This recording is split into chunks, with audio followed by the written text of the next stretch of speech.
Hey, what's up guys? My name's Jake Welch, and today we're going to be making an enclosure for my tree frog. I was at work, and I work at a popular pet store, and I will not disclose the name, even though you could probably guess it. Essentially, a lady came in, and she was a florist, and she basically got a shipment of flowers in, and she had a tree frog in it, and she did not know what to do.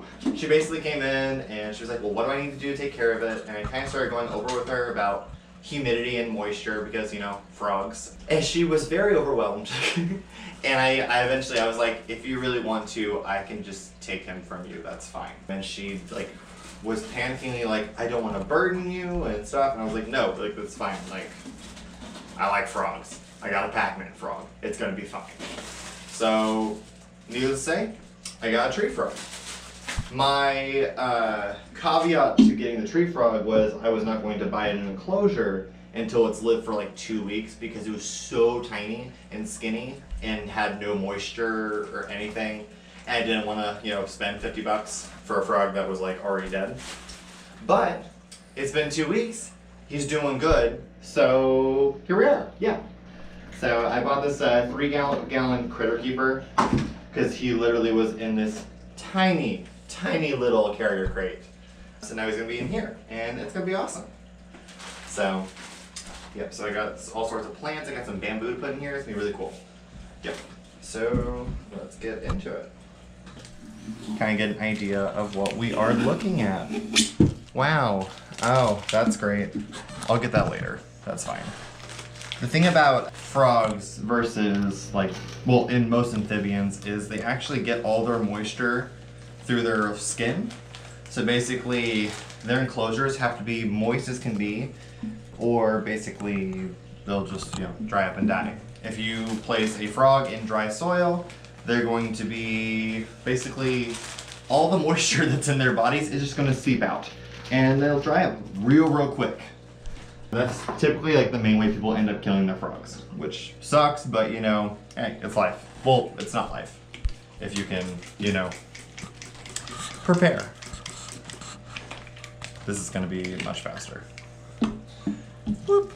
A good rule of thumb is once you actually have your dirt all mixed up with water and stuff, you should basically be able to, it should be moist enough that you can basically make a little hole with your finger and it should stay. If it doesn't, it's too dry. If it's like soupy mess, then you have way too much moisture in there. And a little bit more water. That should be good. I haven't thought of a name for the tree frog yet because I didn't want to get attached and then it die and then I'm super sad. So if anyone has any ideas on a name, please comment on the video. That'd be super cool, yeah. Preferably something that is anime related or from a TV show. I'm not gonna tell you what TV shows, so pick one that's cool. That'd be great. Pop this guy. I got just like a little soaking dish. He had a really tiny one in his, but that was kind of, you know, pathetic. And now he's getting a little bit bigger, so I think it'd be better to actually have a actual water dish and not just like this little tiny puddle. You would be able to see him in his actual enclosure right now, but he's in that beautiful little Chinese hut. So, and he's probably gonna hide, so it's fine. Although when I feed him, he jumps right out. He's super excited for food all the time.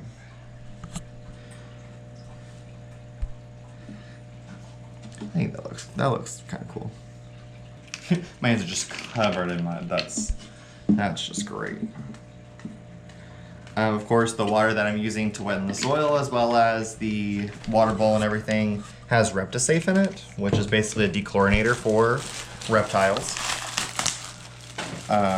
If you don't use that, you're going to kill your reptile or your amphibian. So, yeah. So that's no bueno. Let's not do that. Sound good? Alright, we're going to actually move him over. So that's exciting. Hopefully he doesn't get out. That would be very sad. So yeah, you can really tell this is a tiny little thing. And especially with tree frogs, because of their little toe pads, they climb all over the glass and stuff. He doesn't really have much to move at. He's actually way up in the top here. You probably can't even see him. I'll get a video of him actually coming out at some point. Let's catty corner that. That looks real cool. Nice, nice, nice. Maybe we'll add this plant in, if that looks cool. Maybe not, it's pretty busy. I feel like this is a huge plant for the size of enclosure. Like, damn. But the thing is, with these cheap plants, the suction cups don't actually work. So, we'll just kind of squash that.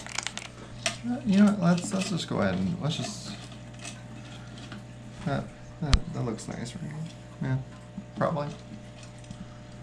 Or not. Mm-hmm. Well, it looks pretty good. I'm not unhappy with that. So let me just spray this guy down real good. The lady I talked to, she said that basically her flowers come from Florida, so it could just be like a wild Florida tree frog of some sort. Nothing too crazy. But nevertheless, it probably needs some sort of heat, so I am doing a heat mat. Of course, you can put them under. I prefer to put them on one side. That way it can basically be more of a gradient, as much as a gradient can in this size of container. So I'm using a Zoomed little tiny heat pad. Right now the tree frog at his size, I actually have him, he's feeding on very, very small crickets and then flightless fruit flies. I highly suggest the flightless fruit flies.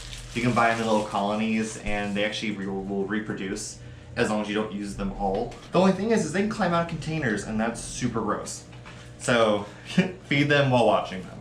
I actually would make the fruit flies go right into the actual water bowl so they get stuck. And the frog didn't mind and we'll just go right for them. So essentially these guys literally are just an adhesive pad and it just sticks right on there. So make sure there's nothing like on the surface, and you literally just pull it on, place it, think where you want it, and then just bam, good enough. If you don't use an actual heating source for your reptiles or amphibians, for the most part, they're not going to eat nearly as much because the heat, unlike us humans and other endotherms, they have to get it from the outside, and heat helps them digest. So if they're not digesting, they're not eating and not growing, not living, and then they die. That's great. So, but besides that, I mean, it's pretty much set up. It looks pretty awesome. So, much better than that little tiny critter keeper. And I'll go ahead and feed him real quick, and hopefully he'll pop out of his little thing and show us himself. So, sound cool? The crickets, of course, you should probably dust. I usually dust them with either a multivitamin powder or a calcium. I typically just go back and forth between the two. Let's get a couple of crickets in there. Okay, that'll work for now. Gets all, oh shit. There's a loose cricket. Oh no. Oh no. Oh, and it's gone. It's fine. Worst case scenario, if a cricket gets on my floor, one of my cats will absolutely kill it. Hey bud, sorry. There we go.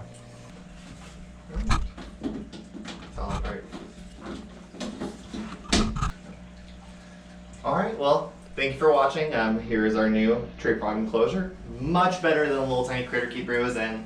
And it actually has heat and stuff, and you know, I think they're going to thoroughly enjoy it. So, yeah, well, thank you for watching. Once again, my name is Jake Welch.